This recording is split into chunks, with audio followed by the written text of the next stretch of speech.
It's interesting because there was all this reporting about. Did you hear yet? A lot of these leaders of the Did party you hear about it yet? Behind closed doors. Joe Biden dropped out of the race. Or at the very least, conveying the concerns that they're hearing. And Kamala Harris he's endorsing. Members on Capitol Hill. And so that's why it's interesting. It just happened now. I'm like, I'm calling my mother. No, why do you know that? These other options. It's on the news right now, Mike. Probably on every news station right now. Yeah, even yours. So I'll highlight a couple posts from Whitmer. It's on yours. Biden is a great public Go to the servant. news. They're talking about it. What it takes to defeat Donald Trump.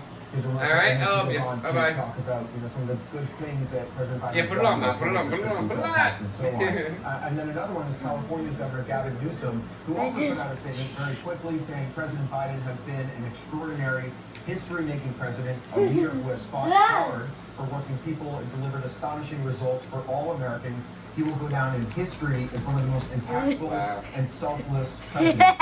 So this is what we could see, just sort of a parade of compliments, essentially, on his way out, as they try to transition and show some level of unity.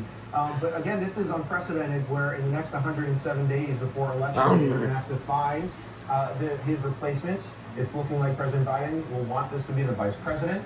And they're going to have to get through the convention in August, where they're going to actually choose who the replacement is going to be. It's going to be up to the delegates. So all the votes that we did in the primary across the country, it elects these delegates, and then it's them that are going to make the decision at that convention. And they're no longer committed. They no longer have to put their votes for President Biden. So really, it's up to those people in that room. It's those delegates that are going to make the big decision. And the real big question is going to be, is there some effort by another one of these lawmakers to try and compete with the vice president? I'm going to agree with some of the analysis that was said before, though. I find that to be pretty unlikely. There's just not a lot of time. And I think there is so much concern by Democrats about this election. After the former president was almost assassinated, there's a very united Republican Party.